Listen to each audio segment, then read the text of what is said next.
Esse é o podcast Áreas Contaminadas, um dos canais de divulgação científica da ECD Training. Eu sou Marcos Tanaka Reis, sejam bem-vindos e bem-vindas. Estamos no ano 2 do podcast. Sigam a gente também no YouTube, canal ECD Training, no Instagram, @ECDambiental, no Telegram, canal Áreas Contaminadas. Assine a nossa newsletter e fiquem conectados. A trilha sonora foi composta pelos escalafobéticos Mauro Tanaka e Guilherme Durão, @Azalato-Sampa e @Guilherme.Durão. Nossa missão é fornecer conteúdo de qualidade para que vocês ganhem poder pelo conhecimento e ao mesmo tempo dar voz às pessoas do GAC, reconhecendo seu papel e importância pessoal e profissional. O podcast Áreas Contaminadas é um espaço aberto e democrático com opiniões diversas sobre temas ligados ao gerenciamento de áreas contaminadas e ao meio ambiente. Todos e todas são bem-vindos. O oferecimento é da ECD Training e dos colaboradores do Apoia-se. A edição é de Lilian Coreiaço Rios.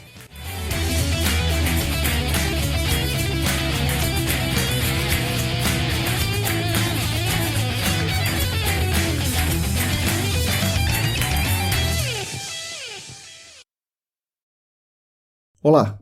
Para todo mundo que está lavando a louça, tirando as bolinhas da roupa preta, fazendo seu exercício, catalogando as fotos da visita técnica, bom dia, boa tarde, boa noite. Eu sou Marcos Tanaka Reis e esse é o episódio número 119 do podcast Áreas Contaminadas, editado por Lilian Coreiaço Rios e oferecido pelos nossos queridos colaboradores e colaboradoras do Apoia-se. O podcast Áreas Contaminadas conta com o patrocínio master da Clean Environment Brasil, que comercializa produtos e tecnologias para investigação e remediação de áreas contaminadas. Acesse o site da Clean em www.clean.com.br. Contamos também com os patrocinadores Ouro, o laboratório E-Consulting e a Vapor Solutions. Como vocês já sabem, os nossos canais são mantidos com a ajuda financeira dos colaboradores do Apoia-se. Quem quiser e quem puder contribuir financeiramente conosco ajudará muito a ECD e também ajudará toda a nossa comunidade. Para fazer essa contribuição financeira é só acessar o site apoia.se/ECDambiental. É relativamente simples e seguro, você pode escolher como vai fazer esse eventual pagamento aí com boleto, cartão e tudo mais. Aproveitando, gostaria de deixar público meus agradecimentos aos nossos colaboradores e colaboradoras que querem e que podem contribuir com a nossa ideia de compartilhar conhecimento sobre o gerenciamento de áreas contaminadas, meio ambiente, ciência e economia e de construir um mundo melhor e mais justo para todo mundo.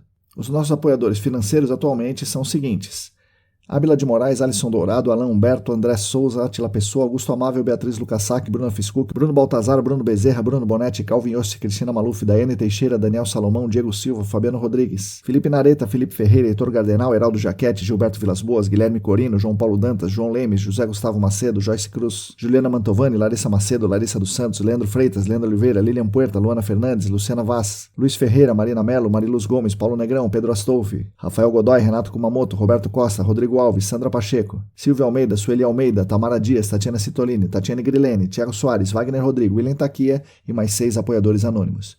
Muito obrigado a vocês que são os principais responsáveis pela manutenção dos nossos canais de divulgação. Gostaria também de convidar vocês a ouvir os episódios do Screening de Notícias. Nesse momento já temos 5 episódios no ar e em breve chega o 6º.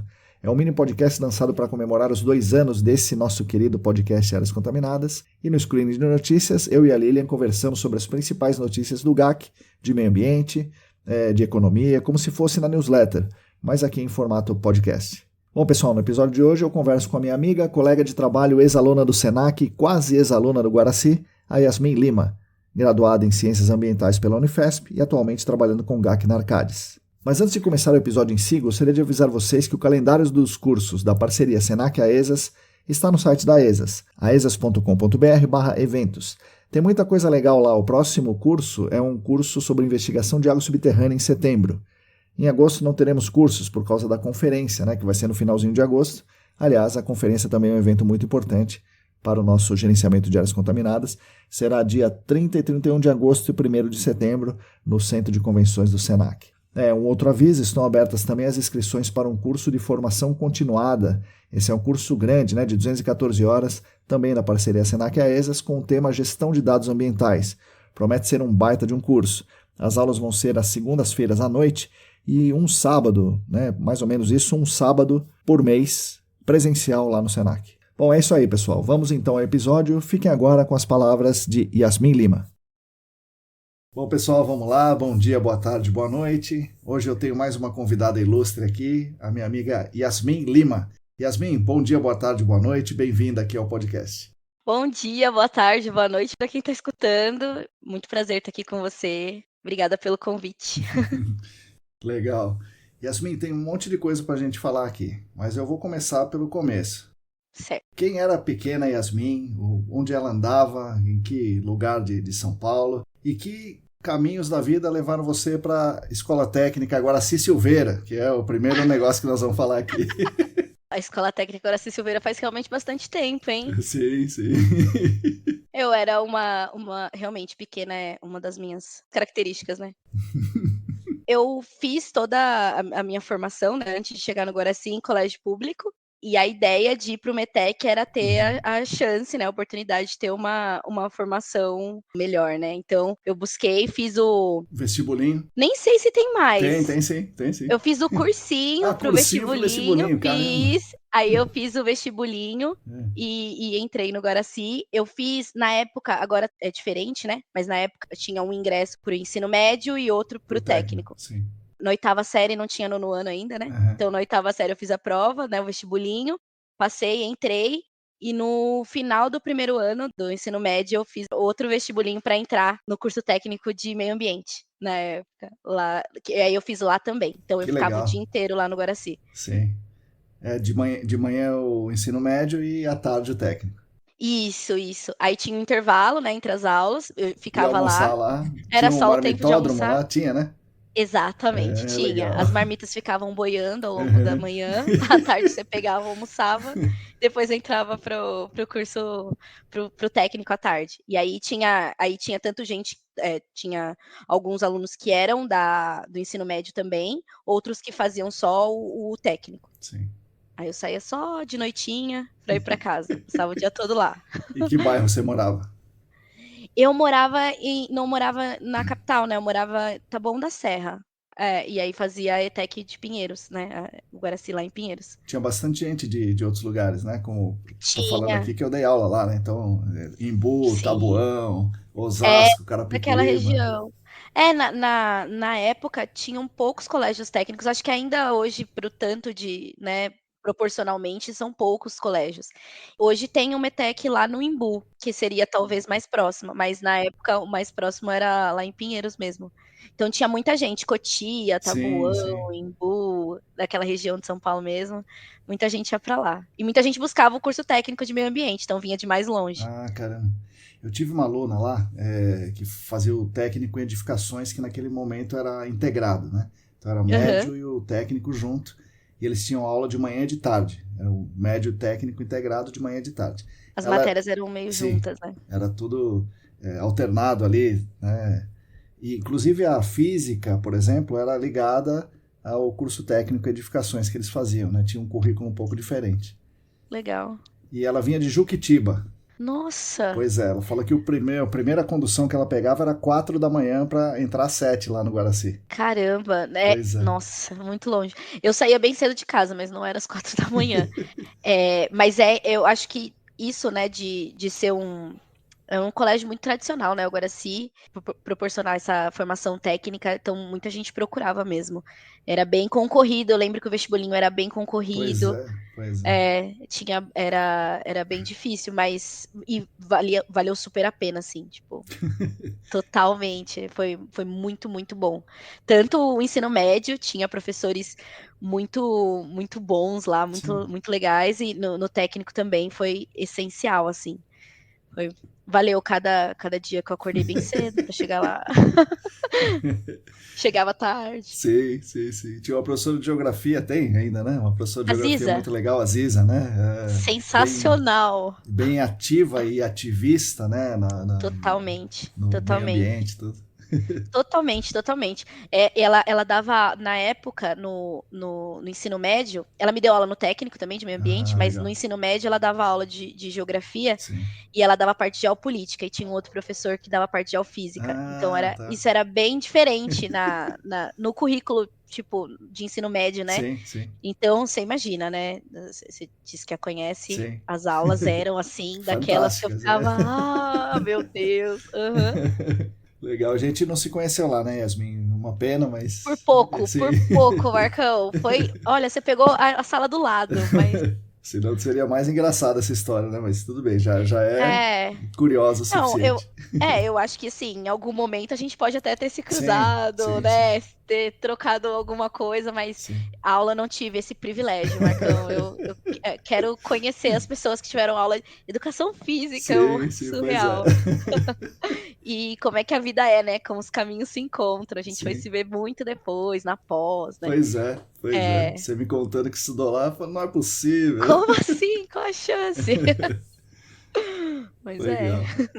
Bom, Yasmin, daí você pega, tá no técnico, fez o técnico, conclui e você vai prestar vestibular. E o que te levou às ciências ambientais? E o que te levou na Unifesp, né? Ciências ambientais e Unifesp. Na verdade, assim, a escolha vem antes, né? Quando eu escolhi o curso do técnico de Uhum. meio ambiente. Eu acho meio cedo pra gente escolher o que vai fazer pro resto da Ah, vida, né? sim, com certeza. Mas naquele momento, a pequena Yasmin era muito curiosa. E eu sempre tive muita afinidade, assim, sempre gostei muito de ciências, Uhum. muito de geografia e tudo mais. E os cursos técnicos, eles são é, bem técnicos, mas Uhum. eles são muito específicos, né? Então, lá no Guaraci mesmo, a gente tinha edificação, design de imóveis, Uhum. coisas bem Eletrônica, específicas. né? Eletrônica, exatamente.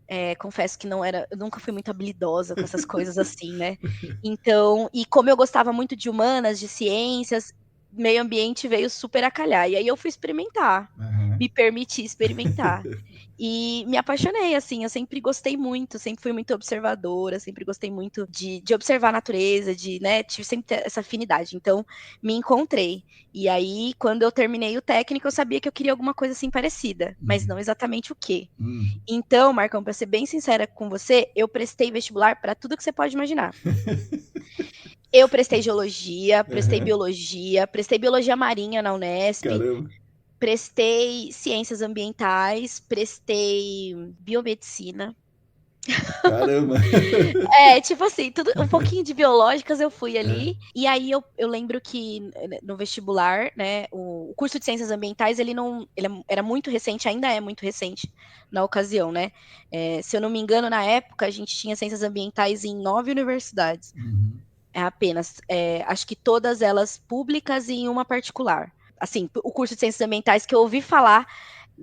Talvez no técnico eu ouvi falar desse curso de ciências ambientais, mas muito superficialmente e surgiu mesmo como opção naquela fase de pesquisas mesmo. Uhum. Então tinha na Unifesp, eu nem sabia onde era Diadema, que é na ABC, né, lá em Sim, Diadema, sim.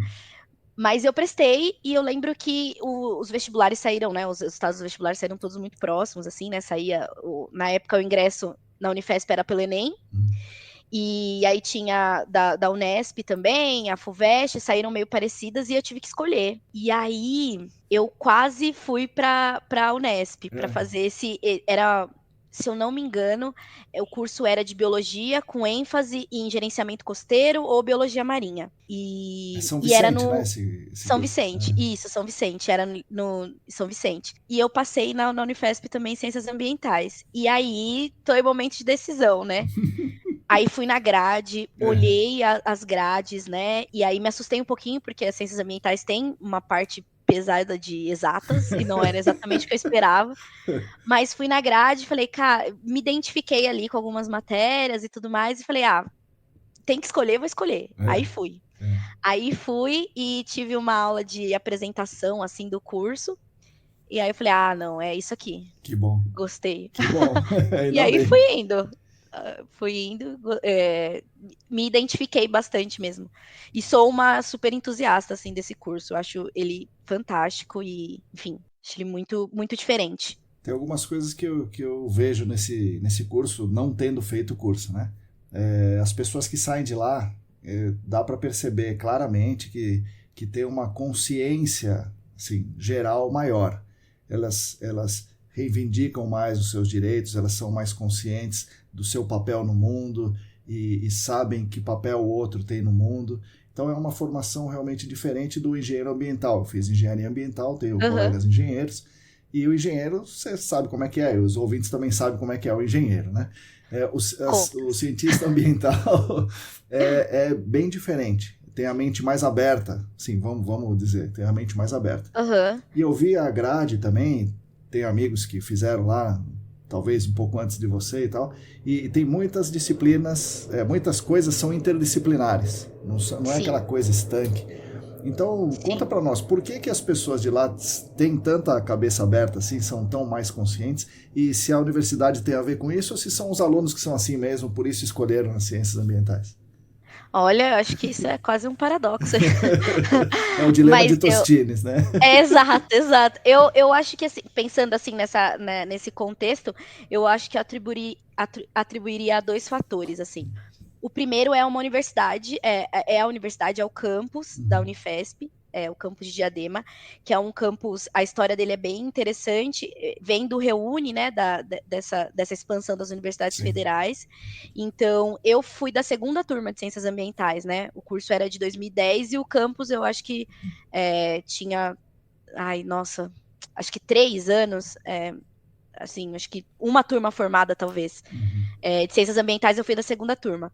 Mas o curso que antes tinha, acho que engenharia química, biologia e farmácia, já tinha, acho que uma turma formada, então talvez 4 anos. Então, eu acho que essa característica traz para o aluno de ciências ambientais, enfim, dos outros cursos também, naquela época, uma construção. A gente fez parte da construção dessa universidade, porque era tudo muito incipiente, para ser bem sincera com você. Os prédios, eles eram alugados ou emprestados da prefeitura, não tinha uma estrutura, então, assim, houve toda uma reivindicação para conquistar a cidade e conquistar o campus ali na cidade. A gente tinha a Unifesp, ela é muito tradicional por conta do campus de São Paulo, da medicina, da área de saúde. Então, a gente participou desse momento de tentar transferir até verba para construir esse campus em Diadema. Porque os caras lá da medicina não queriam, né? Estão chegando aqui para Exatamente. dividir a verba, imagina. Dividir já tem pouco, ainda vou ter que dividir. Sim, O curso de medicina é um curso caro, né? E os cursos do campus de Diadema também são cursos diferentes, né? Então a gente tem a farmácia, que tem também, né, um custo alto, né? A biologia e as ciências ambientais, que tinha muita saída de campo, tinha muita. Então, assim, custo, tudo é custo, né?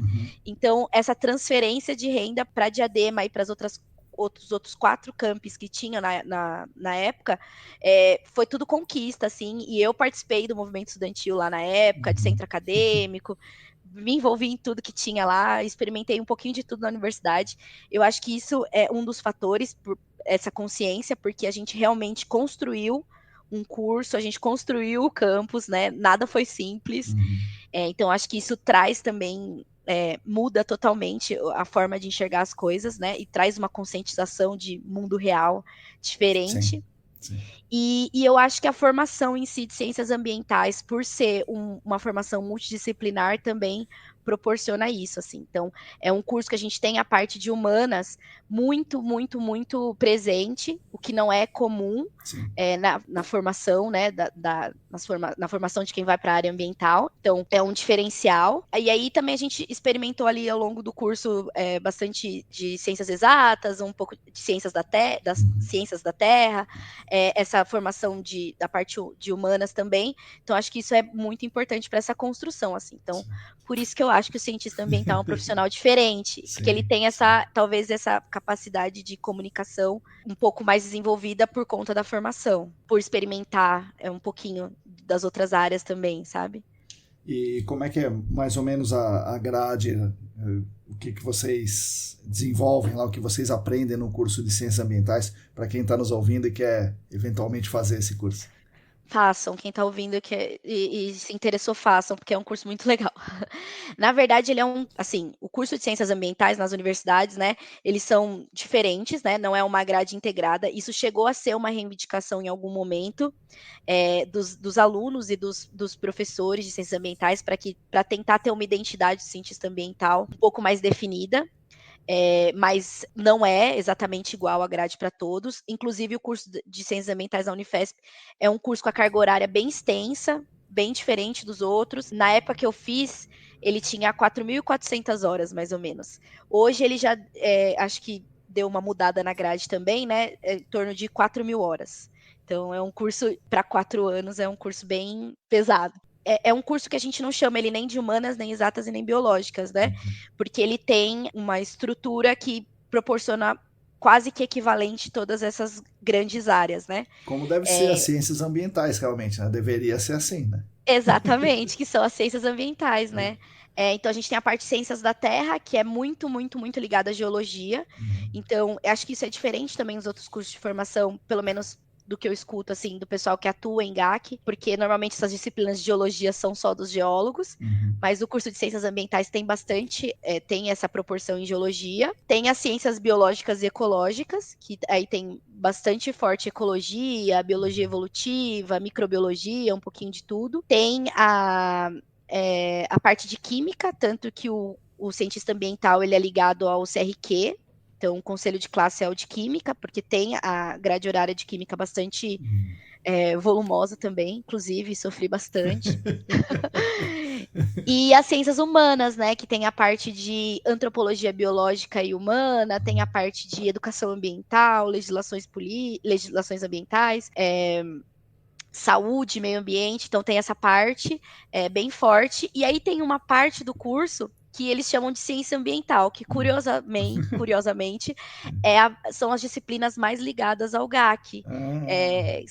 Tem desenvolvimento sustentável, conservação, recuperação de áreas degradadas, eles classificam como ciências ambientais e é bem focada assim na nossa área, no GAC. E antes da gente perguntar sobre o GAC, né, e sobre a Juliana Freitas, né, que tem uma importância muito grande, né, no GAC e na formação de vocês, mas você está lá na universidade, na Unifesp, ralando 4.000 horas e tal, estuda isso, estuda aquilo, e você e as outras pessoas, e daí certamente alguém fala para vocês, mas viu, ciências ambientais, o que você vai fazer depois? Você tem que fazer engenharia ambiental, você tem que mudar disso aí para engenharia ambiental. Imagino que uma parte das pessoas tenha mudado, né? Você não mudou, mas uma parte tenha mudado. Como é que fica esse burburinho do não vou ter emprego depois? Como é que isso chega no aluno ali? Isso é muito, muito real, assim. Inclusive, nas primeiras turmas tiveram um índice de evasão muito, muito grande, porque a galera tava. O que falavam muito era isso, até dentro do próprio campus, assim, o que o cientista ambiental vai fazer? Porque vocês não são biólogos, vocês não são geólogos, vocês não são químicos, vocês não são engenheiros, o que são vocês? E aí é um momento, assim, de construção e de apresentação do profissional cientista ambiental para o mercado.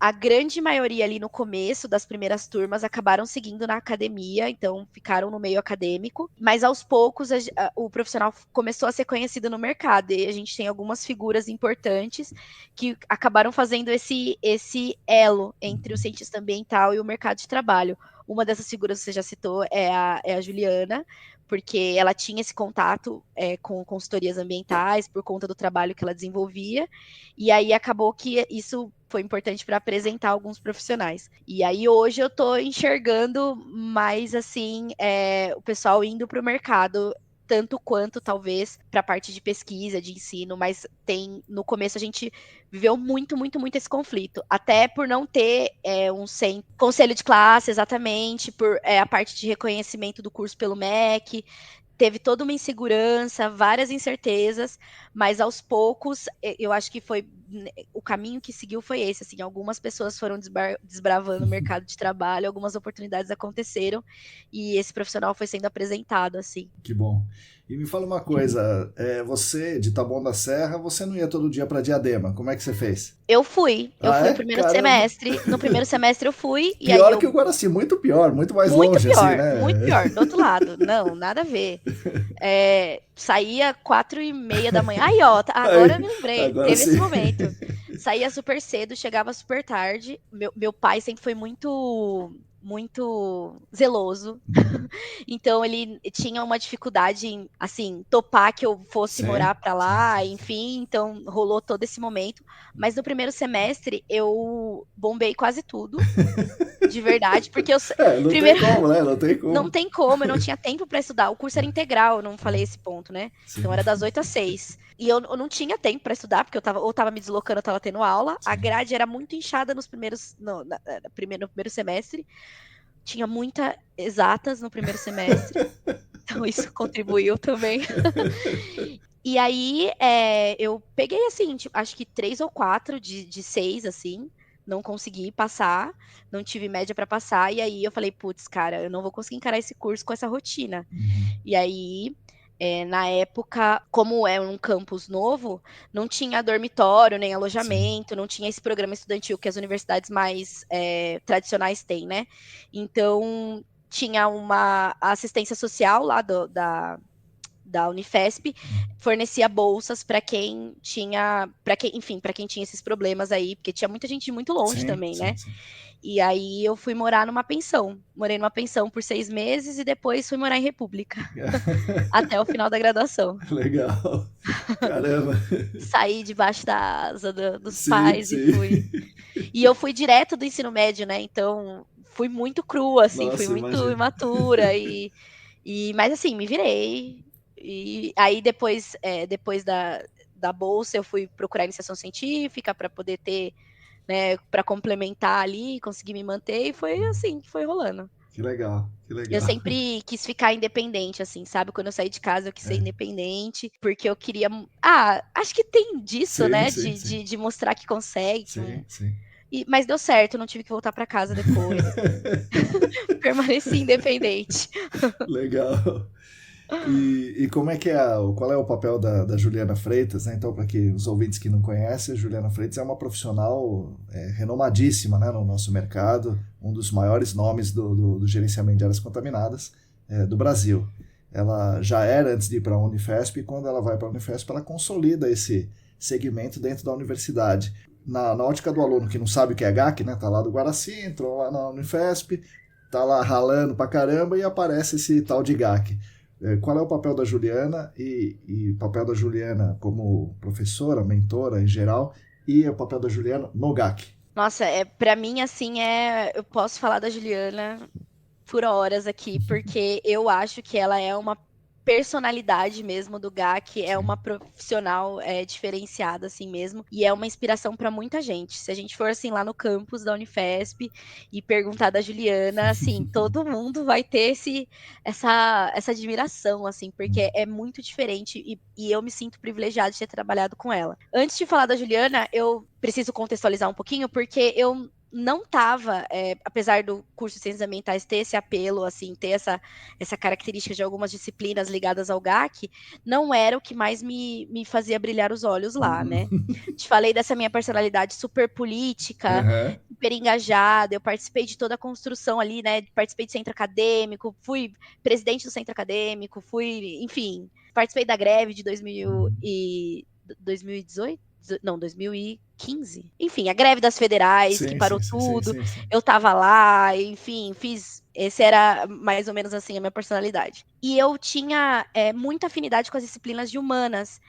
Fazia, na época eu já estava fazendo o TCC, comecei a fazer o TCC um pouquinho antes, com políticas públicas. Eu estava fazendo pesquisa com políticas públicas, mais especificamente unidade de conservação. Então, ali naquele momento, Marcão, eu tinha me achado. Uhum. É isso. Eu amo fazer isso, só que eu não sabia o que eu ia fazer muito depois com isso, mas assim, eu estava nessa área assim mais de humanas. Sim. Mas para concluir o curso de Ciências Ambientais, eu precisava fazer horas de estágio. E horas de estágio, só a horas de estágio, não ia ser o suficiente. Eu precisava também de um estágio remunerado, talvez, né? E aí, por coincidência, te falei que eu morei em República, eu morava com mais 4 meninas que faziam farmácia e engenharia química, eu era a única de ciências ambientais, e a minha companheira de quarto, a Bruna, que Uhum. também fez a pós de GAC, Sim. ela fazia iniciação científica com a Juliana, no laboratório da Juliana, mas ela fazia engenharia química, então em algum momento a Juliana abriu uma bolsa lá da FAPESP, muito específica, tinha uma carga de química muito grande, e ela foi fazer iniciação científica com a Juliana. E nesse meio tempo, assim, estava procurando estágio, precisava cumprir as horas, ela me falou, olha, vai vagar uma bolsa lá no laboratório. Aí eu falei, caraca, assim, super, tipo, tinha acabado de começar o módulo avançado do curso, que é onde tem as disciplinas com a Juliana. E eu falava, caraca, mas as matérias da Juliana tem um monte de conta, muito difícil, será que vai? Vou lá fazer uma entrevista lá com a Juliana, né? E fui, a gente, tipo, o papo foi longe, a gente super se identificou, achei super legal a linha de pesquisa dela e fui para lá, para ver o que ia dar. E ali, naquele momento, fiz a pesquisa, né? Era com oxidação química, bem bancada assim mesmo, né? Meio teórico, assim, a gente estava experimentando alguns Oxidantes. oxidação química em geral, exatamente. A gente fazia simulações em modelos bidimensionais para, enfim, entender como é que era a injeção, como é que aconteciam as reações, enfim. E era um projeto bem grandão, e dentro desse projeto grandão tinha várias linhas de pesquisa, e eu peguei uma delas. Cara, eu adorava ficar no laboratório. Eu adorava o laboratório, eu adorava ficar mexendo com as frascarias, adorava ficar experimentando as coisas, adorava montar a caixa, que era um trabalho absurdo. Fazer as contas ali da estatística do negócio. Essa eu não gostava muito não, Marcão, mas eu fazia também. A Bruna me ajudava muito nessa parte. Mas a gente, como era um projeto grande, com várias linhas dentro, era muito colaborativo. Então tinha muito aluno de mestrado e aluno de iniciação científica, de doutorado também. No Lamas, que é o laboratório que a Juliana é uma das professoras, né? Então, era, assim, super legal, porque tinham pesquisas que eram ligadas com uma parte mais de química, então tinha uma outra professora de química, outras que tinha a parte de solo, então tinha uma professora de solos que também, né, trabalhava no laboratório, então era meio integrado, e todo mundo meio que trabalhava junto, era super colaborativo, eu amava aquele clima, e eu adorei trabalhar no laboratório. Fiz a minha pesquisa, tive a bolsa, né, da iniciação científica, apresentei, e uma das pessoas que trabalhavam comigo lá no laboratório, uma mestranda, a Lilian Puerta, Sim, sim. ela tinha sido gerente de projetos numa consultoria. Sim. E nesse momento também abriu uma vaga de estágio, ela me indicou, e aí eu conciliei por um tempo, depois fui pro mercado, e aí nunca mais voltei para as políticas públicas e segui no GAC. Desviou o meu caminho e eu fui seguindo. Aliás, a Lilian Puerta, eu chamo ela para ser entrevistada aqui, mas ela tá fugindo de mim. Mas ela vai ser. Ela é assim mesmo. Lilian, se você estiver ouvindo, ela sempre foi assim, Marcão. Difícil, ela é difícil. Ela é difícil. Mas eu vou Mas insistir um pouco também mais, então. insiste, porque ela tem história, viu? Inclusive, nossa, assim, eu participei no meio do mestrado dela, ela ficou grávida do segundo filho. E assim, tipo, ela tava para entregar o mestrado e grávida, e às vezes o filho dela mais velho ia pro laboratório com a gente. Então, assim, ela tem histórias maravilhosas. Olha, Lilian, vem contar suas histórias, porque tem várias ótimas. Sim, vem assim, por favor, por favor. Daí ela aproveita e vai contar do mestrado, que é com eletrocinese, né? Uma técnica de remediação. Exatamente, exatamente. Eu fui para a consultoria justamente porque ela estava em parceria com a consultoria, ela já não trabalhava mais lá, mas com um projeto que envolvia eletrocinese, e como eu tinha tido essa vivência no laboratório com ela, tinha tudo a ver eu ir participar desses projetos de eletrocinese que estavam rolando na consultoria, e aí eu fui. Então, e é muito, muito interessante, assim. Aí as coisas foram acontecendo, e quando eu vi, Marcão, já estava lá. Legal. Mas vamos nessa da consultoria, mas antes fala da Juliana. Da Juliana, sim. E todo esse processo, assim, tanto ali quando eu chego no laboratório, tipo, Juliana, não sei se é para mim, eu não sou sua melhor aluna, assim, eu tô me situando, mas eu tenho muita vontade de aprender, tenho muita vontade de participar, pode contar comigo. Ela super acreditou em mim e super rolou, assim, a gente tem histórias do laboratório, assim, super legais. E ela sempre uma mentora, assim, uma orientadora mesmo. O papel dela era ser minha orientadora nesse projeto de iniciação científica, e era o que ela realmente foi e vai ser sempre para mim, assim, tipo, ela é orientadora, sabe? A gente costumava brincar que não tinha nenhum problema de experimento ou de alguma coisa que acontecesse no laboratório que ela não tivesse uma resposta lógica do porquê estava acontecendo. Tipo, a gente fez tudo certinho, era para chegar aqui, por que não chegou? Ela sabia por que não tinha chegado. Então, assim, ela, como orientadora, como pessoa, foi, assim, fundamental, porque não era o que eu tinha mais afinidade, confesso, mas ela foi me moldando, foi me situando e super aconteceu, assim. E quando eu fui para a consultoria, para a vaga de estágio, ela super me apoiou, super entendeu, eu entreguei, né, apresentei o trabalho e tudo mais, mas assim, ela super entendeu, super, enfim, depois o meu relatório de estágio também, né, ela fez boa parte, porque eu fiz metade do estágio lá no laboratório e a outra metade na consultoria, mas ela sempre me ajudou com os relatórios, enfim, sempre entendeu o meu jeitinho, mas às vezes, né, porque ela é super técnica, super organizada, isso. super técnica, exatamente, e não era e mais exatamente introvertida do que você, com certeza. Exatamente, mas eu fazia ela rir sempre. Ela não acreditava no meu jeito meio estabanado, espivitado ali, mas assim, super rolou.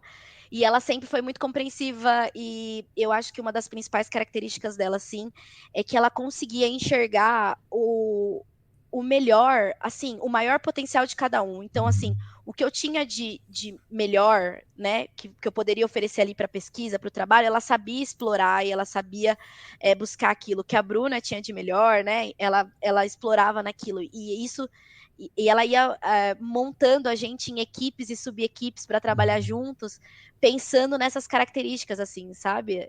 Sem mudar ninguém, mas explorando o melhor de cada um, sabe? Eu achava isso incrível. E assim, sou fã mesmo. Ela é muito, muito diferente. E assim, ela traz, né, desde daquela época, ela já trazia. Então, de visita técnica à indústria até instalação de poço lá no campus para a gente monitorar, para a gente aprender, levar a gente para coletar solo, para ver como é que funcionava, para usar para as pesquisas. Então, assim, ela sempre fez esse elo todo, assim, fundamental para mim e para muitos que passaram pelo Sim. laboratório e pelas aulas dela. Hoje tem muitos profissionais no lugar que vêm das ciências ambientais, certamente passaram na mão dela, né? Com certeza, com certeza, com certeza. E talvez estejam no GAC por causa dela, Bem né? provável, né? Exatamente, Você fez alguma lambança no laboratório? Quebrou o negócio? Perdeu a amostra que não podia? Ah, fiz várias. Fiz várias. Ah, não, calma, várias não. Fiz algumas. Senão ninguém tinha pra visitar laboratório nenhum mais, né? Senão Não, você... não tinha. Não, mas olha, se você perguntar pra Juliana, ela vai falar que eu era super organizada com as frascarias, deixava o laboratório sempre super arrumadinho, limpinho, organizadinho. Eu adorava fazer isso. Categorizava todas as frascarias, categorizava os reagentes, arrumava as coisas, eu adorava fazer isso. Mas eu fiz, assim, algumas coisas assim. Eu lembro de uma história que é muito legal. Eu te falei que a gente trabalhava um dos testes que a gente fazia era a simulação em modelos bidimensionais, Sim, né? sim, sim. E aí, em algum momento, a gente fazia com um meio homogêneo, né? Com esfera de vidro para fazer os testes, e depois a ideia era comparar esses testes com os testes em solo mesmo. Então, o solo coletado, latossolo, a gente comparava depois no meio homogêneo, que era para ser homogêneo, né? Mas enfim, com o solo. A gente tinha esses momentos de comparar resultados uns com os outros, né? E aí, no solo, quando a gente encheu a caixa bidimensional lá com solo para poder fazer os testes, a gente não conseguia ver, a gente fazia a injeção, né, do oxidante e não conseguia ver ele caminhar no solo, porque o solo é diferente das esferas de vidro, né? Uhum. Então, a gente tentou, nas esferas de vidro, a gente usava um traçador colorido e dava para ver ali bonitinho o caminho que fez, a gente conseguia calcular tempo, calcular a pluma que formava, enfim. Só que no solo não dava para ver. E mal sabia eu que eu ia viver com isso o resto da minha vida depois, né? Mas não dava para ver. E aí a gente começou um momento lá no laboratório que foi um dos mais divertidos, que a gente tinha que descobrir um traçador para conseguir acompanhar o experimento lá na caixa. E aí a gente tinha. Putz, eu não sei se a Juliana sabe disso, hein? Em algum momento ela descobriu um traçador que ele era tipo. Ele brilhava no escuro. Uhum. Então a gente tinha que fazer todo um negócio ali no laboratório para ficar tudo escuro, colocar uma luz UV para a gente tentar observar com o traçador, reagindo com a luz UV, o caminho que ele fazia para poder calcular o tempo, enfim. Ok. Só que esse traçador, Marcão, ele custava, se eu não me engano, R$ 600 a grama. Podia ter colocado diesel. Diesel brilha também no ultravioleta. Então, Né? olha só, exatamente, né? Mas o negócio era reagir, o oxidante ali, né? Tinha que ser Sim, uma sim. coisa. Juro que a gente tentou fazer com canetinha primeiro, sabe? Uhum. Marca-texto, Sei, mas sei. não brilhava. E aí a gente achou esse traçador, que ele é um traçador biológico. E aí ele brilha no escuro, mas não foi feito para isso, né? Sim. E ele custava R$ 600 o grama. E pra gente fazer a solução era assim, um pouquinho dele na balança, com um pouquinho de. Não Ai, teve meu um dia que eu Deus. derramei o Ai, negócio meu na Deus do bancada céu. lá? Meu Deus do céu, foi uma Acabou o lambança. Eu negócio falei, dos R$ 600 o grama. não, e aí eu ficava tentando fazer a conta na minha cabeça. Quanto que eu gastei aqui do projeto agora? Meu Deus, a Juliana vai me matar. Mas assim, tudo dá-se um jeito, né? uma limpada ali na bancada, separei o que dava para ver, consegui aproveitar um pouquinho. Eu acho que a Juliana nem ficou sabendo. Agora sabe, né? Torceu o pano assim, né, de volta? Até o último, consegui salvar um pouco, mas perdi um pouco do traçador caríssimo. Nossa senhora. Desculpa, Juliana. Aquele furo que deu lá nas contas que você foi prestar Você tá conta explicado. fui eu.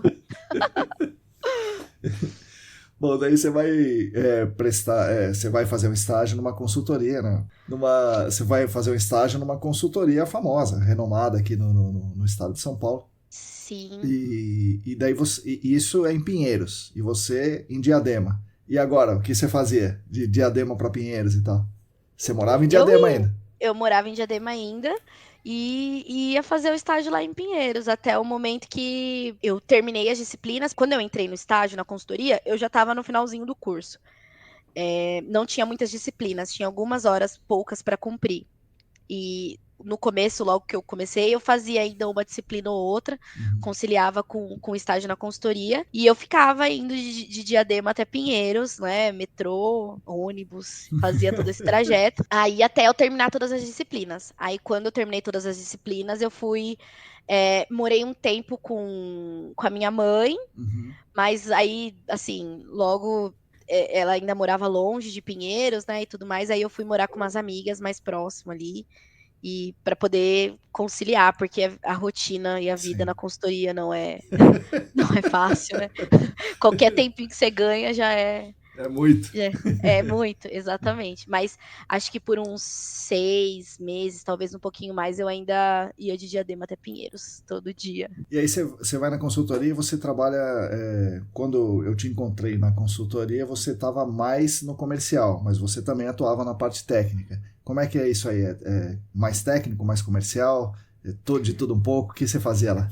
De tudo um pouco, né? Eu trabalhava numa consultoria de médio porte, assim, né? Uma consultoria renomada.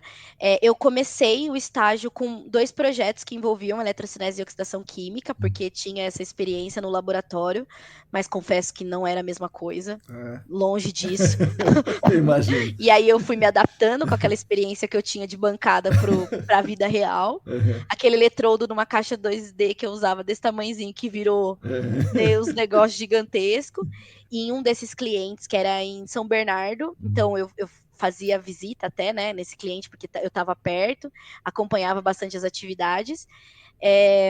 Depois do estágio, quando eu fui contratada como analista, eu comecei a trabalhar com outros tipos de projeto, muito mais na parte de diagnóstico e remediação. Eram os projetos que eu mais trabalhava. Em algum momento eu passei a fazer atender um cliente específico que tinha algumas auditorias, então eu fazia as auditorias desse cliente, aí rodava o Brasil fazendo auditoria de fornecedor, tudo mais, mudando um pouquinho do que eu tinha mais afinidade, mas foi muito importante, aprendi muito, porque eu conhecia processos industriais, né, então isso, nossa, complementava muito com o que eu fazia, tipo, sabe, deu outra visão das coisas. Sim. Lidar com outros, lidar na prática ali, em observar e focar em processos, né? Então, foi muito interessante. E depois que eu finalizei, enfim, tive essa passagem nos projetos de auditoria, eu fui para a parte comercial. Aí eu trabalhei 1 ano por conta, assim, de demanda mesmo. Me chamaram, Yasmin, você é comunicativa, você gosta de falar? E eu sempre brincava, né, que eu queria ir para a parte rica do dinheiro, que era comercial.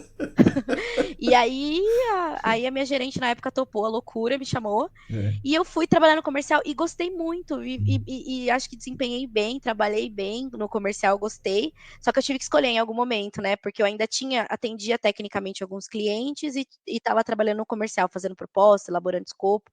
E aí, em algum momento, falaram, Yasmin, você quer ficar no comercial 100% ou você quer voltar para a área técnica? E aí, né, nesse momento, eu já estava fazendo a pós de GAC, né? Já estava, assim, cheia de vontade de aplicar coisa técnica, conceito técnico, de ver no campo e tudo mais. Aí, eu optei por voltar para a área técnica. Aí, fiquei mais focada na área técnica até o ano passado, quando eu mudei de consultoria. Legal. E o que é bom e o que é a parte melhor e a parte pior do comercial e a parte melhor e a parte pior da parte técnica que você escolheu? o que eu pesei, né, para Sim. fazer essa escolha. Na parte comercial, é muito dinâmico. Então, assim, cada dia era um dia diferente. Não que a parte técnica não fosse, né? Mas, assim, cada dia era uma proposta nova, era uma solicitação nova do cliente, era contato com um fornecedor diferente para poder elaborar os escopos e as propostas e tudo mais. Então, era muito dinâmico e eu acho que gosto muito disso, assim, de experimentar coisas diferentes, assim. Mas ao mesmo tempo, era tudo. A demanda é muito alta e é tudo muito corrido. Então, como eu gosto de dar atenção para certas coisas, para certos processos, de conversar, de construir uma história num projeto e tudo mais, tudo isso no comercial não acontece, né? As coisas só passam por você E vai pro e próximo. vai, exatamente. Você é só aí próximo. Então, como eu tenho isso de, né, eu sempre me apeguei aos projetos, aos clientes e às histórias ali, né? Então, isso para mim era um ponto negativo assim na parte comercial. E na área técnica, apesar de ter uma demanda alta também, tudo mais, você tem talvez um prazo maior de contato com as coisas, então mais tempo para desenvolver, mais tempo para aprender dentro de um mesmo case, assim, né? Então, acho que isso que pesou um pouco. E eu gosto muito de tratar dado, eu gosto muito de interpretar dado, de escrever relatório, eu gosto muito, gosto de apresentar coisa para o cliente, de pensar em solução. E aí, nesse sentido, a área técnica, né, explora mais essas minhas afinidades, né? Então, acho que por isso que eu escolhi ir mais para a área técnica, mas gosto do comercial, do relacionamento com o cliente, de elaborar escopo, de contato com o fornecedor, eu gosto também. Mas pesando, gosto mais da área técnica, talvez. E você hoje, você trabalha na parte técnica, mas técnica, fazendo relatório, ou vai no campo, ou elabora o projeto, ou você tem que gerenciar alguma equipe, o que você faz hoje? Hoje eu tô numa consultoria maior, né? Então, eu tenho um cliente, alguns projetos desse cliente, e aí eu fico nessa interface, assim, de área técnica e gestão de pessoas, gestão de equipe, né? Então, tanto essa parte de solução, enfim, de interpretação de dados e tudo mais, mas também tenho grande parte do meu tempo nessa parte de apresentações para o cliente ou de gestão de equipe, da equipe que está executando sistemas de remediação, né? Trabalhando com sistemas de remediação, de pensar no layout de sistema, como é que a gente vai melhorar, como é que a gente vai otimizar, um pouco disso de contato com as equipes, de passar informação, de fazer esse elo entre escritório e campo. Eu tenho um pouquinho disso, assim, né? Fico nessa interface. Então você vai menos no campo e você fica mais no escritório. Vou menos ao campo e fico mais no escritório, mas eventualmente vou, faço visitas também e tal. Gosto bastante de campo, inclusive. Gosto muito de campo, de fazer campo. E por que a eletrocinese não, entre aspas, não pegou aqui no Brasil? Porque a gente não ouve falar, a gente não fala isso no Senac, a gente não discute entre as pessoas, que é uma técnica que você estudou e conhece bem e tem resultados, né, talvez não muitos, mas resultados interessantes. Seria aplicável numa condição equivalente ao que se aplica hoje o termal, né, na mesma situação ali de projeto. E por que não pegou isso aí? Caramba, Marcão, eu não sei se eu tenho essa resposta, mas acho que a gente posso contribuir com alguns fatores, talvez, nessa discussão. É uma técnica, assim, que existem cases, assim, né? Tem artigo publicado, tem bastante coisa, assim, que mostra resultados positivos. Nessa parte de organoclorados, talvez um pouco menos, mas talvez porque exige fornecedores muito específicos, talvez, né, para dimensionar e para aplicar mesmo a técnica in situ. Agora, eu não consigo te dizer por que não pegou, pensando que o termal tem sido tão popular Pois é, ultimamente. pois é. Porque o custo de um sistema termal é muito elevado Sim. perto da aplicação da eletrocinese, né? Talvez seja por falta desses fornecedores vestirem essa possibilidade e fornecerem formas de fazer mesmo, sabe? Uhum. Porque ele é super factível. Eu já tive a experiência na outra consultoria de trabalhar com eletrocinese lá na região de São Bernardo, com meio super, assim, super argiloso, Sim. um cenário super complexo, com nível d'água super raso e, assim, com a planta ali no momento da implementação do sistema ainda era ativa e, assim, super aconteceu e teve resultados muito legais. Também tive experiência lá no litoral, né, o solo super arenoso, também com resultados super legais, ambos com organoclorados, assim, respostas muito positivas e, assim, é uma técnica que tem a possibilidade de ser aplicada combinada com outras técnicas, Sim. o que hoje a gente vê muito, né? Sim. Essa Mesmo coisa termal, de... né? O termal tem que ser com outras técnicas. Exatamente, exatamente. Então, assim, eu já apliquei junto com oxidação química e SVE, já vi acontecer, ela funciona de verdade. Agora, talvez por falta de fornecedor mesmo, né? Para projetar, talvez para engajar, né? Com esses conceitos, talvez seja isso, mas é uma técnica muito promissora, assim. Gostaria de ver em outros projetos, porque é bem promissor. E pensando em custo de implementação, em custo de operação, apesar de não ser tão rápida, né, quanto a operação de um termal, o custo e, assim, a complexidade de implementação me parece, pelas experiências que eu tive, até menor do que o termal. Então, é uma discussão importante. A Lilian podia... Sim. Quando ela vier aqui, ela vai explicar. Exatamente, exatamente. Vamos conversar sobre isso, porque não sei te dizer por que que não pegou, assim, porque o termal hoje a gente escuta falar super, né? Então, E a pois gente é. teve Todo essas mundo fases. cogita fazer o termal. Agora, Exatamente. o eletrocinese, é muito raro alguém cogitar, tem lá eletrocinese. Dificilmente eu ouço Exatamente. isso. Quando você faz os estudos de viabilidade, né, Sim. de técnicas de remediação, dificilmente se levanta a possibilidade da eletrocinese, né? Isso é... a gente tem as fases, né, Sim, das sim. técnicas da Que moda, todo né? mundo tá usando e Que tal. todo mundo está usando. Me parece que esse momento termal é uma delas, né? E a eletrocinese não emplacou, talvez por falta de, tipo, não engajou, assim, né? Mas enfim. Ninguém usa porque ninguém usa, acho que é isso. Talvez. Mas é muito promissora. Sim. Vamos falar mais sobre isso. De repente, lá no Senac, a gente fazer alguma Sim, pois é, coisinha pois é. lá. Aí traz os olhos, né, o olhar para Isso, ela. acho que sim. E o amostrar o solo? Você vai lá na pós e fica um cara, que sou eu, falando, você precisa mostrar o solo, você precisa mostrar o solo, você precisa mostrar o solo, mostra o solo, mostra o solo. E isso não era uma prática muito comum no mercado e hoje tem sido. E como foi a sua jornada na amostragem de solo? Você fazia mais, fazia menos? Hoje você faz mais? Como funciona? Ah, com certeza, hoje faz mais, né? Mas eu acho que a gente estava falando de tendências do mercado também, né? Então a gente tinha muito aquela concepção de que, tipo, coletar o solo é um raso para metais e um na franja, Sim. médico pede ali rapidinho Isso. e é isso que a gente tem. E aí os conceitos, né? Todo o trabalho no Senac, tudo que aconteceu no mercado nos últimos anos, acabou mostrando quão relevante ter esse olhar voltado para o solo, porque eu acho que a galera era meio viciada em poço e água, né? Sim, acho que sim. O foco sempre foi muito esse. Mas assim, com certeza, depois que eu fiz a pós do Senac, isso me trouxe um outro olhar de carinho com o solo, e amostrar o solo virou um mantra, assim, eu não conseguia mais conceber um escopo, pensar numa coisa que tivesse, sei lá, 2 amostras de solo por sondagem e que satisfizesse, né? Enfim. Não descia mais, entendeu? Tipo, isso muda o jeito de você olhar, né? Você bate o olho e fala, não, isso não vai ser o suficiente para responder as minhas perguntas. Então, com certeza, hoje a prática é essa, porque a resposta tá ali, né, Marcão? Sim, sim. Tá tudo ali. Sim. A gente só precisa achar, exatamente. Que é um grande desafio, não sim, vamos minimizar, né? sim. Isso.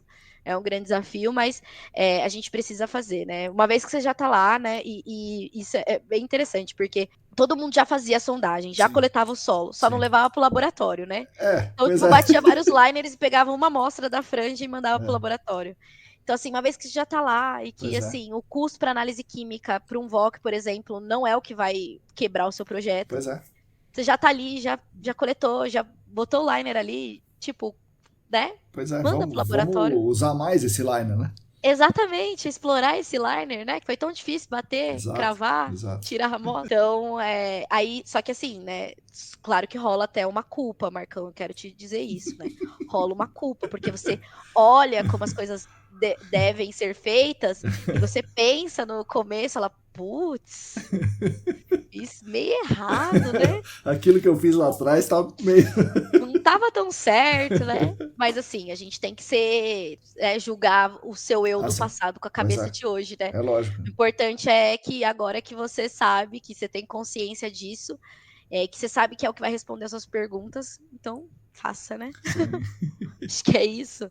Mas assim, com certeza é meu mantra, tá? Mudou tudo. Legal. E não passa escopo por mim sem falar, putz, só 2. Não, gente. E como é que foi na sua vida profissional, né? Você lidar, sei lá, com machismo, racismo? Você sofreu isso na vida profissional ou só na vida privada mesmo? Não, Marcão, isso é vida real, né? Uhum. Desde a época da universidade, assim, sabe? E eu sempre me questionei muito disso.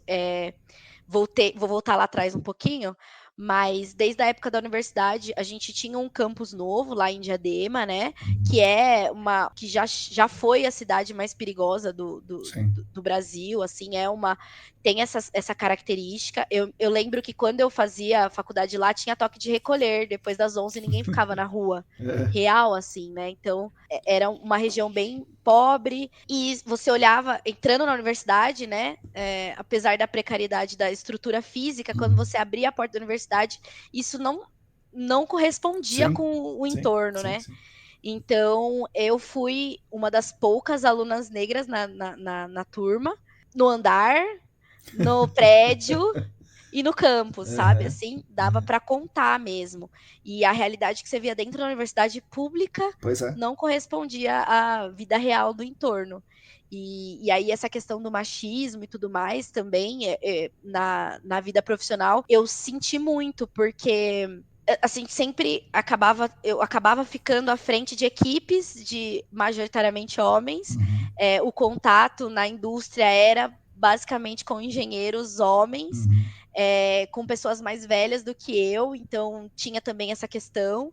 E para mim foi muito difícil mostrar liderança e competência nesse cenário tão Uhum. diferente de mim. Então, eu trabalhava com homens, normalmente mais velhos, e é difícil que eles enxerguem numa mulher mais nova até a capacidade de liderar ali a equipe ou de direcionar a equipe tecnicamente. Então, eu passei várias vezes por desconfiança. Uhum. Já teve uma vez numa indústria que eu fui trabalhar com a equipe, o cliente, né, a pessoa que estava ali representando o cliente me perguntou: ah, tá, mas que horas que vai chegar o líder aí, né, o engenheiro? Que horas vai chegar o engenheiro? Não, não tem engenheiro, Uhum. sou eu. Tá, mas eu falei com um cara, né? Era meu coordenador, eu falei com um cara, ele não vai vir? Não, É. sou eu. E tipo, e às vezes até de mulher também, né? De estar Sim. acostumada a trabalhar com essas referências masculinas e quando tem uma outra mulher, ter dificuldade de enxergar nessa mulher capacidade técnica, enfim. Então aconteceu muito, assim. Eu acho que tanto machismo, racismo, eu acho que também já vivi algumas situações, já de comentários, assim, tipo o cabelo, o capacete e o cabelo, já ouvi, sabe? Já tive várias coisas assim, já passei É. por vários Que momentos assim, coisa, meu e Deus. tipo, na hora você fica em choque, assim, né? E aí demora Sim. para você Como o cara digerir, pode estar falando isso, né? exatamente, demora para você digerir, para você entender, e depois, eu não sei se, né, acho que muitas pessoas talvez se sintam assim, rola uma culpa de não ter respondido de pronto, ou de não ter reagido para aquela situação, mas é porque Uhum. você não tá ali esperando que isso Sim, sim, aconteça, sim. né? Aí você toma um soco na Sim. hora até você respirar e às vezes talvez reagir e você tem que ser assim uma princesa, né, para reagir, para não, porque às vezes é o cliente, às vezes é, né, um superior, se cobra de reagir, mas você tem que reagir de uma forma. Não, a culpa não é Exatamente, sua, mas lógico, você né? A culpa é do se outro. cobra de reagir de uma forma que você não pareça agressiva, para de repente não endossar um estereótipo que existe também, sabe? Então, aí rola uma culpa porque você não reagiu. E você traz aquilo, putz, se fosse agora eu ia falar assim, assim, assim, só que na hora você não falou desse jeito. Então, assim, já teve vários momentos já, Marcão, e eu acho que na nossa área é uma coisa que a gente precisa prestar muita atenção, sabe? Eu não vejo muitas mulheres negras trabalhando no GAC, talvez em cargos maiores, né, principalmente. Então, coordenadoras, supervisoras, gerentes, é muito difícil de encontrar. Posso aqui contar nos dedos, se é que vim todos esses cargos. Então, é um ponto de atenção, sabe? Porque eu acho que equidade tanto de gênero quanto racial não é número só, sabe? A gente precisa de pessoas que representem isso em cargos de liderança, que sejam referências. Então, assim, não é só, tipo, ter um monte de estagiário ou jovem aprendiz, pretas e pretos e mulheres, assim, sabe? A gente precisa de referências, né? Isso é muito importante. Representatividade né, de como liderança também, sabe? Não é só um número, não é tipo contar quantos tem e colocar numa balança, porque é muito diferente uma estagiária e uma gerente, a influência disso, né? Eu acho que isso é um ponto muito importante e que nas consultorias, principalmente, precisa encarar isso, sabe? Precisa falar sobre isso, pôr o dedo na ferida, sabe? Não é só número. E não é frescura do Sula que tá falando aqui. Isso, infelizmente, é isso aí. Você estava lá na universidade, só você. Exatamente. Numa universidade que estava... A universidade foi colocada lá, né? Foi colocado lá a universidade foi colocada lá em Diadema para melhorar para ter acesso, né, para levar para a periferia essa referência, né? Eu lembro que na época da faculdade a gente chegou a fazer alguns projetos de extensão, tanto ali pensando nos colégios públicos, né, que muitas vezes, Marcão, a galera de Diadema não sabia nem que tinha uma universidade ali, quiçá federal, que você não tinha que pagar para estudar, sabe? Não sabia nem como é que ingressava na universidade. Isso fecha esse acesso, né? Então, a universidade estava ali, estava num contexto e dentro dela era um outro mundo à parte, sabe? Então, a gente precisa falar sobre isso e aí, né, falei das consultorias, mas também nas universidades, né? Não tinha também muitos professores pretos e pretas, né? Então, tem tudo isso, né? E no GAC, eu acho que a participação feminina tem sido... devagarzinho está sendo contemplada, mas realmente racial é muito difícil. Exatamente. Aos pouquinhos a gente tem visto a presença feminina, né, acontecendo. Eu acho que antes tinha um fator limitante que era atividade de campo, então acho que tinha essa questão também da mãe no campo e, né, toda essa responsabilidade maternal que acaba pesando sobre a mulher. E, né, e assim, na nossa área a gente viaja, fica muito tempo fora de casa. E se o cara é pai, tudo bem, mas para uma mãe, putz, você vai ficar longe do seu filho tanto tempo, né? Então, né, tinha isso que a gente está aos poucos desconstruindo, eu acho, né, por conta de todas essas referências femininas, né, que tem no mercado, mas essa questão racial, eu sinto que a gente ainda está em falta, assim, se a gente for pensar no contexto nacional, no cenário da vida real, isso não é representado dentro das grandes corporações. E aí eu falo da consultoria, mas daí a gente consegue observar também nos clientes e tudo mais. Obrigado por compartilhar. Esse é um ponto muito importante, assim, eu acho que a gente precisa falar sobre isso, né? sem frase pronta e, né, mimimi, mas a gente precisa falar sobre isso, porque a gente só consegue voltar o olhar para essas questões quando a gente começa a esgotar isso, estressar isso, de falar mesmo, no diálogo, sabe? Será que num processo seletivo, né, a gente está enxergando as pessoas, né? Será que está chegando em todas as pessoas? Essa diversidade é representada já no seu processo seletivo, né? Então, acho que a gente precisa falar muito sobre isso, estressar muito esse assunto, porque é importante e a gente está em falta. Ó, ficou sério o assunto, né? Mas a gente falou da lambança no laboratório né? também, do prejuízo e tudo mais. E aquela moça que ia mudar o mundo com as políticas públicas entra no GAC, e no GAC a gente começa a ver um negocinho pequenininho ali, né? Sabe aquele risco de 10 a menos 5, de alguém talvez inalar o vapor, e daí se gasta muito dinheiro para a gente mitigar um risco de 10 a menos 5 de alguém inalar o vapor, e quando a gente faz uma escavação e expõe o motorista daquele caminhão ao risco de 10 a menos 3 de morrer num acidente de trânsito. E qual é o serviço público, a política pública que nós estamos fazendo, Yasmin? Isso é muito, muito, muito interessante, Marcão. Talvez, desligando aqui, eu tenho uma leve crise existencial. O que estou fazendo para o mundo? Obrigada por isso, mas eu preciso pensar sobre isso. Importante também, porque eu tô chegando nos 30, então tem todo esse momento de reflexão. Chegando é tipo. Vixe, eu tô com É, 50, não, é então porque tá falam que tem tranquilo, essa você tem fase, né? bastante Que tempo. quando você chega nos 30, você começa a repensar toda a sua vida, né? Sim, É. é verdade. E aí você me fez pensar agora na menina que entrou no Guaraci, agora no meu engajamento Uhum, político, né? E uhum, o serviço que a gente presta para a sociedade, né? Enquanto parte da sociedade, né?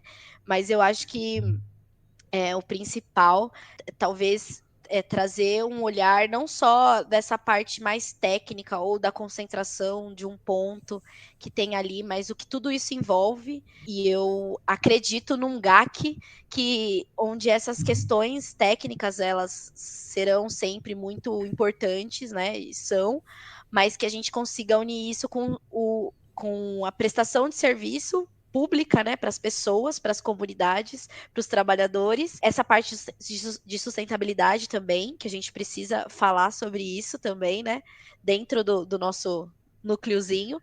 Mas eu acho que uhum. é muito isso, assim, acho que pouco se pensa nesse olhar, né? Você falou do risco, que a gente está ali pensando na concentração pontual que está ali, talvez, sei lá, a 10 metros, que talvez, né, acumule em subsuperfície, que Uhum. talvez haja uma intrusão de vapor, e talvez o que a gente faz para mitigar esse risco, ou para eliminar esse risco, traga um risco muito maior para outras pessoas. Então, eu acho que o que a gente pode contribuir, a gente deve contribuir, pesando tudo isso na hora de fazer as nossas escolhas no dia a dia, durante todo esse processo, sabe? Sim, E aí é uma coisa que a gente está descobrindo juntos, que a gente vai descobrir juntos, pensar juntos. sim, Não, sim. não acho que tem uma solução pronta, né? Não falamos de ciências exatas aqui. Nossa, quem vai Sim, ouvir esse sim. podcast vai achar que eu sou contra ciências exatas. Só questão de afinidade. Mas é isso, assim, né? É esse esforço de pensar com esse olhar, assim, né? Em conjunto. Só que aí depois a gente vai chegar em um outro ponto, né? Como é que a gente vende isso? Mas, enfim. Sim, Porque, pois é. afinal, né? Isso é a parte financeira disso tudo é importante, né? É recurso. E o ESG, você acha que isso existe? Ou você acha que isso é uma forma das grandes empresas continuarem sendo grandes empresas e obtendo lucro e acumulando em detrimento do povo pobre e do planeta? Polêmica, tudo. Eu acho que, assim, conceitualmente é tudo muito bonito, mas a gente tem que tomar muito cuidado para não pegar umas velhas soluções e pintar de verde, né? Então, eu acho que, assim, no fim, quem aplica e quem vivencia isso são as pessoas, né? E aí acaba que essas pessoas ou esses grupos de pessoas vão ter que, com base nas suas vivências, experiências e ideais, aplicar isso ou só pintar soluções velhas de verde, né? Então, eu acho que isso depende muito, apesar de ser uma iniciativa que a gente vê aí, né, que está acontecendo, que está em alta, eu acho que a gente precisa trazer isso para o mínimo, para a vida real, e as pessoas que estão envolvidas nisso e nos projetos, ou enfim, em outros projetos que possam vir envolver esses conceitos, precisam vestir isso e se empoderar desses conceitos para que sejam de fato aplicados da melhor forma possível, sabe? Porque eu acho pessoalmente, que tem muita iniciativa, que tem muita coisa que acontece hoje que é só para continuar lucrando quem já está lucrando, né? E, enfim, outra fonte de renda, assim, para quem já está, Sim, para os poderosos, né? Digamos assim. Então, eu sim, acho que quem está envolvido em projetos que, né, nesse sentido, e quem tem esse viés, assim, é uma responsabilidade muito grande para não se perder, do mesmo jeito que a gente estava falando ali do nosso papel social enquanto agentes de meio ambiente, né? Para não se perder mesmo, para não ficar tão técnico a ponto de perder o olhar humano sim. ou de não enxergar as demandas do planeta real, né? Vida real. É possível ter a sustentabilidade, melhorar o planeta dentro do capitalismo, ou a nossa luta tem que ser para superar o capitalismo e só assim haverá sustentabilidade? Ai, Marcão, hoje você tá me colocando Aí eu te corto essa, Não, não, então. não. Eu acho que assim, a gente só consegue ter uma resposta se a gente tiver algum modelo que tenha, né? A gente só vai ter uma resposta certa se a gente tiver algum modelo de referência que fale assim, ah, funcionou. E eu não sei se a gente tem esse modelo. Então, me parece um pouco utópico conciliar o desenvolvimento sustentável, a sustentabilidade com o capitalismo. Eu acho que talvez sejam dois conceitos meio antagônicos. Ah, talvez haja alguém aí, ou algumas pessoas, ou uma geração que tenha a capacidade e a sensibilidade de unir isso de uma forma que possam coexistir.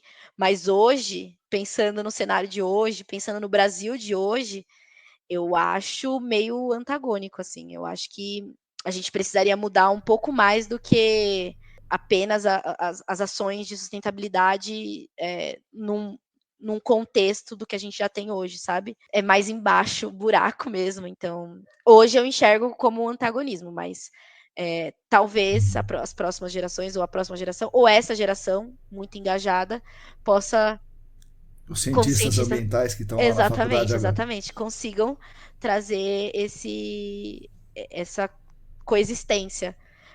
Isso era um olhar que a gente trabalhava muito na época da faculdade mesmo, assim, de como aplicar tudo isso, como pensar em meio ambiente, como pensar em conservação, em preservação, diante de um contexto de capitalismo extremo, né? Como é que eu vou falar de, sei lá, preservar o meio ambiente para gente que está com fome?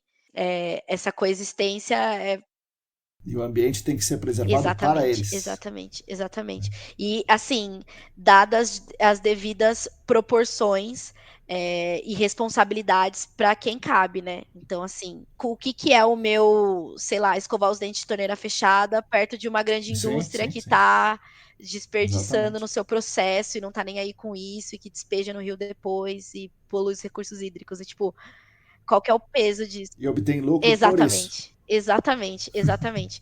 Então eu acho que a gente tem que pensar em tudo isso dando o devido peso e responsabilidade para quem tem que ter, né? Bom, Yasmin, a gente chega num momento diferente do podcast que você pode me fazer uma pergunta se você quiser. Então, Marcão, eu acho, tem uma coisa que eu sempre tive curiosidade de te perguntar. Eu acho que assim, todo mundo que teve contato com você, que acompanha os podcasts, que acompanha assim os seus artigos e tudo mais, sabe muito da sua didática, né? Dessa sua capacidade de ter né, da didática para passar conhecimento, para promover discussões, para causar, né? Ter você é tipo uma faísca, né? Nesse sentido, então, de causar reflexões, discussões, enfim. Você acha, você entende a sua formação como professor? Você acha que isso contribui para essa sua capacidade? Porque a gente sabe que tem muita gente que é muito técnica, mas que talvez nem todo mundo que é muito técnico consegue passar isso e fazer o trabalho e o papel que você faz. Então, você acha que essa formação mais humana e mais, né, a parte de educação é relevante para esse papel que você ocupa hoje, né, dessa figura? Pra gente? Você acha que tem a ver? bom, primeiro, obrigado, né? Muito obrigado. Segundo, eu não sei se eu tenho tanta capacidade assim como Ah, você tem. disse, né? Mas, Mas é só a minha opinião.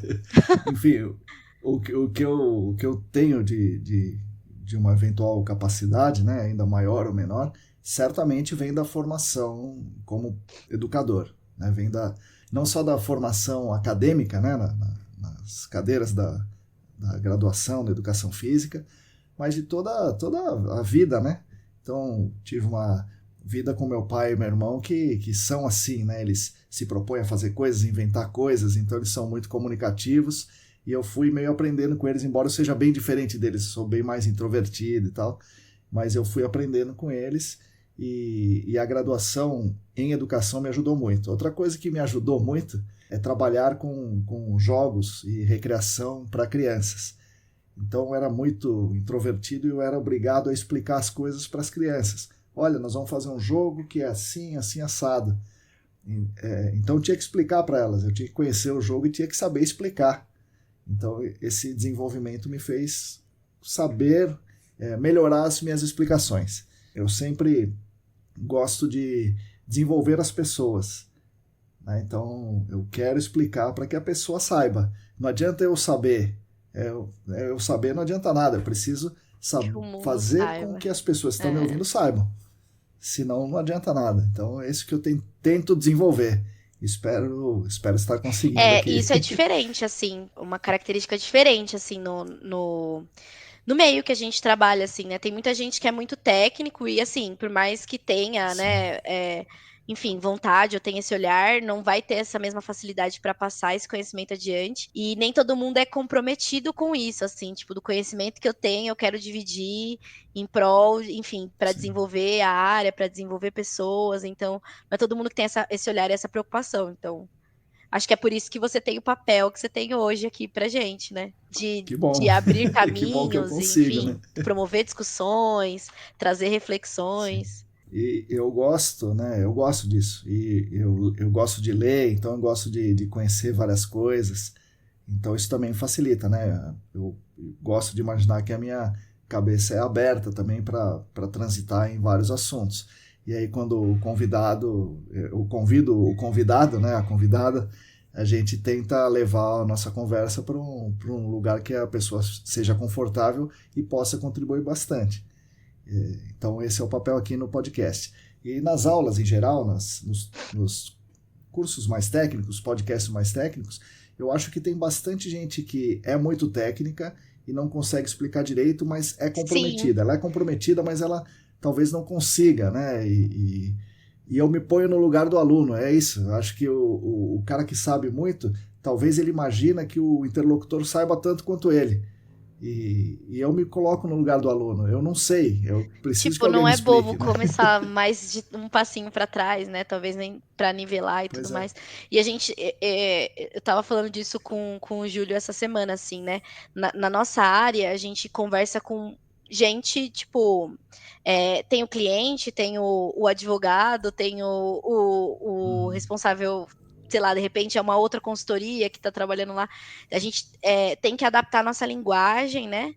Para esses diversos personagens, para que você seja entendido, porque eu acho que no fim Sim, a função sim. da comunicação é essa, né? Eu ter uma ideia e Pois é, conseguir que ela seja captada do outro lado, né?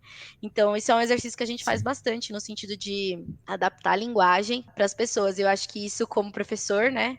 Aí é um dos exercícios que Uhum, você faz mesmo, né? De tipo, se sim. colocar, né? A tal da empatia, né? Se colocar no lugar do outro para que a sua mensagem, no fim, seja transmitida da melhor maneira e captada da melhor maneira, né? Sim, é isso que a gente tenta, né? Espero, né?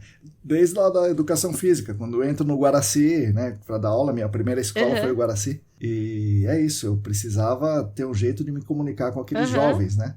Embora eu não fosse tão velho, eu tinha, sei lá, 23 ou 24 anos, meus alunos tinham 15, 16, eu tinha que conseguir me comunicar com Sim, eles, né? Então não adiantava eu todo chegar, né? técnico explicando o conceito do, né, ou a história de não sei o quê, Isso, tipo, se a mensagem não fosse é, captada. Eu acho que é sim. isso, assim, né? No fim, a comunicação tem essa função, né? Sim, sim. E por isso, mais um motivo pelo qual o cientista ambiental é uma pessoa importante, né? Que ele tem isso também. Ele é desenvolvido para isso. O engenheiro não, o engenheiro é ali, faça esse. Acha o número de É, Reynolds aí, é e não me isso. enche o saco. É isso. E eu acho que assim, óbvio que o profissional ele vai se adaptando né, ao longo da sua carreira e vai, enfim, explorando suas habilidades e vai desenvolvendo também. Mas eu acho que pensando no cientista ambiental, essa formação um pouco mais ampla faz também com que seja um profissional que consegue comunicar com áreas diferentes, porque no fim a gente tem problemas Sim, muito multidisciplinares, né? Então, saber comunicar, de repente, tanto com o geólogo quanto com o químico, ou de repente um antropólogo, sei lá, né? Isso facilita, porque você tem pelo menos alguma base daquilo ali, então você vai conseguir comunicar e vai conseguir passar por essas áreas ou consolidar, né, pontos de vista de todos esses lugares ali sim. para resolver o seu problema. Então, eu acho que isso é uma vantagem, assim, né, nesse sentido, de compreender um pouco para conseguir comunicar. Ah, legal, Yasmin. Então é isso. Agora você pode deixar a sua mensagem final aí, o podcast é todo seu. Manda ver. Caramba! Eu acho que a gente né, nessa conversa, acabando em pontos importantes aqui, a gente falou de coisas muito relevantes socialmente, assim, tudo mais. Não posso deixar de reafirmar isso, assim, né, para os líderes, para as pessoas que estão ouvindo, para quem tem esse papel de liderança, para que tenha esse olhar de diversidade a fundo mesmo, não só na teoria, nas suas vivências, nos seus processos seletivos, para que tenha esse olhar, para que a gente fale mais sobre isso, para que sejam promovidas iniciativas e discussões nesse sentido. Esse é um recado. E para os cientistas ambientais que estão me ouvindo também, se de repente alguém está aí na época da formação, um pouco perdida, eu me coloco à disposição para conversar sobre o GAC e como é que a gente aplica os conhecimentos que a gente adquire durante a formação no GAC. Estou super aberta e existe essa possibilidade. Acho que o mercado tem olhado para o cientista ambiental, a relevância do cientista ambiental e a contribuição que ele pode dar. Então, assim, tem várias opções aí pela frente, assim, né? A formação não limita. Então, acho que mesmo que você seja o primeiro em alguma coisa, sempre tem que ter o primeiro. Então, desbravem e confiem no seu potencial, porque a formação é realmente muito rica e proporciona, assim, muitas possibilidades. Você falou um recado, eu dei 2. Não, quanto você quiser, o podcast é seu. Mas é isso, assim. Acho que é um pouquinho disso. Espero que essa nossa conversa, que para mim foi ótima, traga reflexões para quem está ouvindo a gente. Com certeza vai trazer. Obrigado, viu, Yasmin? Obrigada Obrigado. a você pelo privilégio de fazer parte desse grupo de pessoas que conversaram com você aqui. E, enfim, obrigada pelo convite. Estou à disposição para a gente conversar sempre no podcast, fora do podcast. Você já me deu vários helps tecnicamente também, então. Tamo aí, qualquer coisa é só falar. Tamo junto. Se precisar de mim, estou à disposição. Obrigada. Valeu. Bom, pessoal, espero que vocês tenham gostado da nossa conversa. Gostaria de ressaltar aqui um ponto muito importante que ela falou no episódio. É sobre o REUNE. Tá? O REUNE é o Plano de Reestruturação e Expansão das Universidades Federais. O REUNE foi criado em 2007 e ampliava bastante o volume de recursos a serem aplicados no ensino, pesquisa e extensão das universidades federais. Em troca, as federais que aderissem ao programa teriam que se comprometer com a ampliação do número de vagas, com a criação de cursos noturnos, com a criação de programas de apoio de ação direcionados à redução das desigualdades sociais e estimular a popularização do perfil dos estudantes que estavam nas federais. Justamente foi feito para aumentar a oferta de cursos universitários para aquela população que até então praticamente estava alijada do ensino superior. A ideia central até esse momento no Brasil era de que a universidade era só para os sábios, só para a elite intelectual, e os filhos dos trabalhadores e moradores das periferias, como Diadema, como a Yasmin falou pra gente, ou Taboão da Serra, onde ela morava e tal, esses moradores e os filhos dos trabalhadores deveriam fazer e se contentar, entre aspas, se contentar com o ensino técnico profissionalizante. Não tinha lugar na universidade para eles. É claro que há exceções nessa lógica, nessa história, são muitas as exceções, mas a ideia central da política pública no Brasil era essa. E aí o REUNE, em 2007, vem e muda essa lógica. Só para ter uma ideia, de 2001 a 2011, o número de universitários no país vai de 3 milhões em 2001 para mais de 6 milhões em 2011. E aí, por meio do REUNE, houve a maior expansão do ensino superior público da história do Brasil. Foram criadas 18 novas universidades federais, entre elas a famosa UFABC, berço de muitos amigos e amigas que estão no GAC hoje em dia, e foram inaugurados 173 novos campi em universidades federais pré-existentes, entre eles o campus Diadema da Unifesp, berço também de muitos outros colegas nossos que trabalham no GAC. Ou seja, embora a gente não se dê conta, muita gente do GAC está hoje no nosso mercado muito por conta do REUNE e da ideia de expansão do ensino superior no Brasil. Aí a substituição do vestibular pelo Enem, as políticas de cotas e os mecanismos de democratização do acesso ao ensino superior também ajudaram a mudar um pouco o perfil elitizado que tinha nas universidades. Isso ocorreu pela ampliação do número de egressos das escolas públicas e de estudantes de baixa renda nas universidades. E aí, curiosamente, essa expansão das universidades federais, das universidades públicas no Brasil, essa expansão sofreu enorme resistência de alguns professores e alguns estudantes universitários. E aqui, eu pesquisando aqui, encontrei uma manifestação muito grande, né, uma manifestação importante de estudantes da Unifesp, do Campus São Paulo, né, onde tem o famoso Campus São Paulo da Unifesp, antiga Escola Paulista de Medicina, né, onde tem os cursos de medicina. O pessoal lá tem um perfil bem mais rico. Essa manifestação era dos estudantes contrários à adesão da Unifesp ao Reúne, portanto, contrários à expansão e criação dos campi como o campus de Diadema, alegando ali falta de estrutura, mesmo com aumento nos recursos. Então, o que eles estavam reivindicando é assim, se não tem estrutura, não vamos expandir. O que está implícito nesse lema, né, nesses protestos, era assim, e aí os pobres que não vão poder entrar na universidade, que não entrem, azar deles, né, desde que a gente mantenha a nossa estrutura, o que eu acho equivocado, né, da parte deles. Bom, achei válido trazer esse recorte aqui, porque já faz um bom tempo da implantação desse programa, né, do Reúne, e é interessante olhar historicamente a correlação de forças e as enormes lutas que ocorreram nesse período, porque os profissionais, agora que são recém-formados na UFABC ou na Unifesp Campus Diadema, podem não saber da batalha que foi poder democratizar o acesso ao ensino superior. Eles podem achar que isso é um direito que sempre esteve lá, mas não foi bem assim não. Antes de 2007 isso não existia, né? Então, o GAC, o Gerenciamento de Áreas Contaminadas, tem hoje profissionais da qualidade da competência da Yasmin e de muitos outros e muitas outras, também porque houve uma oportunidade de acesso ao ensino superior para eles. Se fosse 10 anos antes, se ela tivesse terminado o Guaraci 10 anos antes, ela não teria essa oportunidade de ter ido para a Unifesp. Então é bom a gente compreender isso e colocar esse contexto na fala da Yasmin aqui, que é muito, muito interessante. E aí, por fim, eu gostaria aqui de relembrar uma frase dela que deve nos acompanhar no dia a dia. A equidade deve ser muito mais que um número. A equidade deve ser buscada permanentemente e políticas públicas afirmativas devem fazer parte do cotidiano, para tentarmos minimizar essa desigualdade brutal que qualquer teste do pescoço consegue verificar. Faça o teste do pescoço aí onde você trabalha e veja quantas pessoas negras tem trabalhando ao seu lado, quantas pessoas negras tem em cargos de direção. Então, para reduzir essa desigualdade, a equidade deve ser buscada permanentemente, deve ser mais que um número. Não só o recorte racial, mas o recorte de gênero, o recorte de orientação sexual, enfim, vários outros, né? A gente deve sempre buscar a equidade e essa busca deve ser permanente e não só um número. Agradeço mais uma vez a atenção de todos e todas vocês, aguardo suas críticas, sugestões, comentários e opiniões. Agradeço aqui novamente aos nossos patrocinadores, a Clean Environment Brasil como patrocinadora Master, o Laboratório E-Consulting e a Vapor Solutions como patrocinadores Ouro. Nós da ECD Training, junto com vocês, continuaremos lutando por um mundo melhor e mais justo para todas e todos e para as futuras gerações. Sigam a gente nas redes aí, YouTube, Telegram, Facebook, Instagram, assinem a nossa newsletter e fiquem conectados. Repetindo, se você quiser e se você puder, contribua financeiramente conosco. Basta entrar no site apoia.se/ECDambiental.